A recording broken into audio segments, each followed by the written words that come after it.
Hey everybody and welcome back. My name is Sue and I'm from OML Embroidery, and today we are going to be working on the Shadowbox series, the mountain one.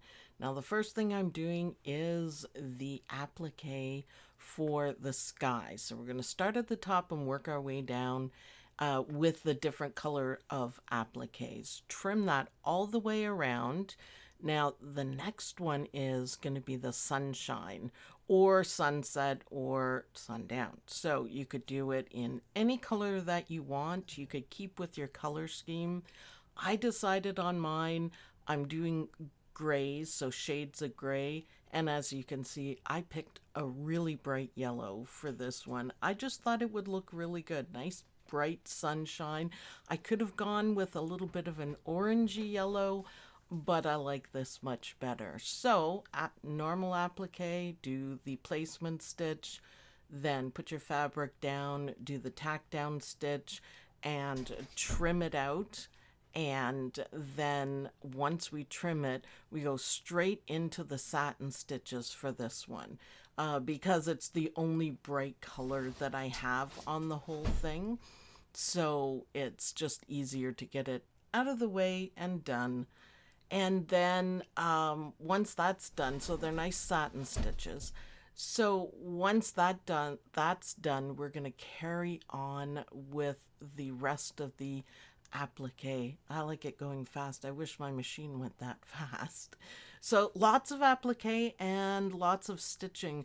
By the way, I'm doing the 8x8 size. I usually start with that one. It's my favorite size. And we'll keep going here. Now, this is clouds. So it looks like on the colors that I chose for the sky, I have an ombre blue. It looks like it's part of the fabric, but it isn't. It's stitched on. So no matter what colors you use, there'll be nice fluffy clouds right there for you. They're kind of cool. They look kind of neat, just, hovering around the top of the mountains. It's awesome. So also I should say it is cutaway fabric, a cutaway stabilizer, regular fabric, and batting. And I did the normal way of doing it. So hoop your cutaway, then you are going to do a placement line, and then you are going to put your batting down, stitch it down, trim it, and then put your fabric down. And then on top of it, then we're going to do our appliques for it.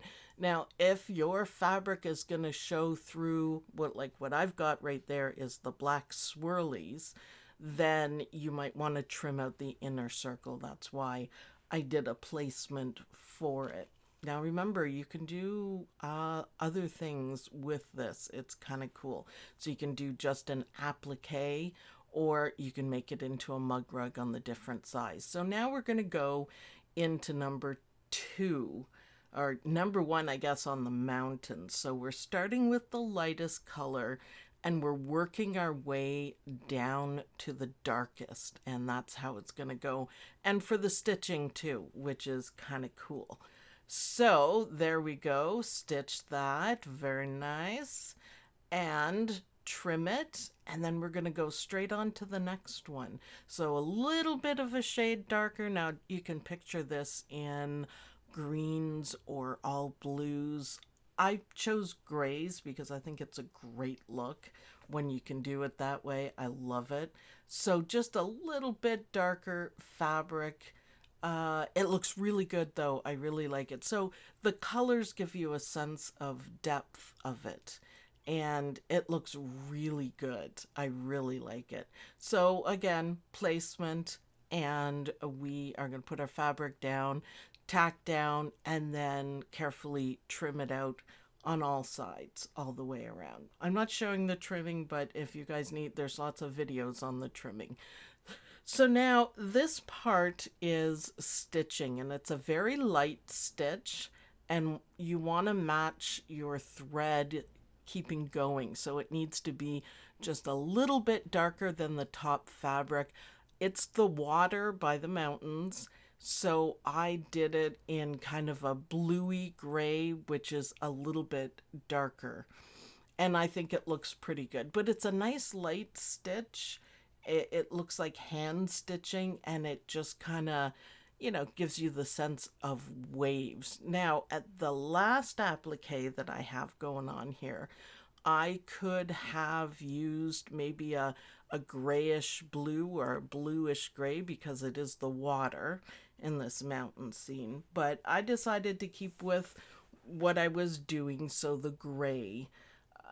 It looks great, I think, but you don't have to stick completely to it. You can try it different ways. So all grays, and even the sun will be muted, and that'll look really good.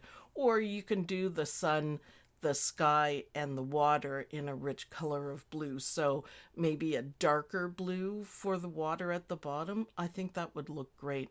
Anything goes with these Shadowbox designs. They're absolutely fantastic. So almost done the stitching there. Yeah, I ran out of bobbin, So carrying on, carrying on. See how good that looks? It's just a little bit between all the appliques. So now we're gonna, once this is done stitching, we're gonna get straight on to the last applique. And like I said, I kept it as gray and it looks really good.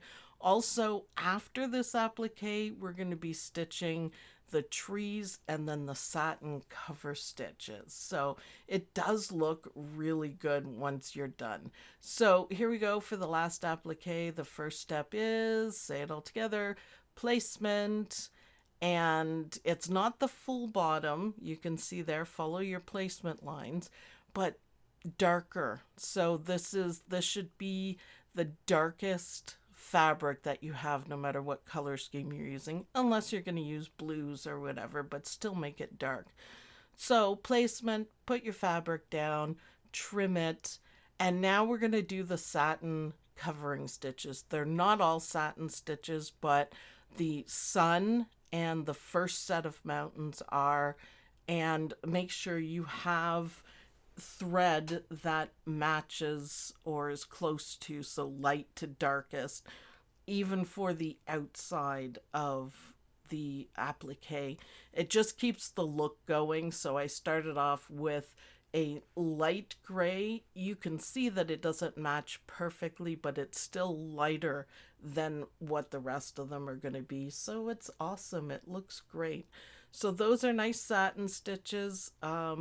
That will cover everything up that you need. We gotta love that for sure. So if your trimming is a little off, satin stitches will have you covered on that.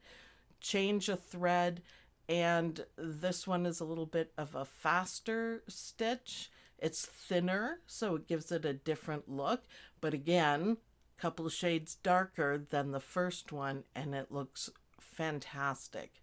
And it really gives it a good look. So imagine this in purples for sure. Now I decided to keep the same color for the water just because I didn't want to go too dark on it, and I thought it looked great with the actual stitching and the fabric. So that's just what I decided to do. So now we're going to do the stitching. So another dark, your darkest gray color. So closer we get to the trees and everything, the darker the color. So this is really kind of a dark greenish gray, which I thought would look great. And just let it stitch. It's going to go. There's one more part to it, and that's black. Now you don't have to end on black, but I think it looks really good when you do. It just kind of sets everything off. So dark and then black. Lots of stitching. I didn't record all of it because it's stitching. It's fun to watch, of course, but you don't really need to see all of it. Just the colors are more what we're interested in for this video. So stitch away, do the black or whatever dark color you have for the last bit. It's going to do the bigger trees, and then you're going to be done. Now I have a whole bunch of these. I'm going to sew them together once I'm done making them. I have some more coming up, of course. And everyone gave me a whole bunch of really good suggestions for different ideas. So I think that'll be a lot of fun. So far, they're turning out really well. They're fun to stitch. And because you can make 3 things with it, I think it's absolutely fantastic. So the stitching part at the end, when you don't have to change the threads quite so often, you can just relax, make sure you have enough bobbin, let it go. If you are making the mug rug, make sure when you stitch the final satin stitch, you won't have the fabric behind, right? It's because it's a mug rug. Make sure you change your bobbin thread to match. There is a step where you can put the back fabric on and tack it down, and it's just the same as any other regular mug rug. It's there to do, and it looks great.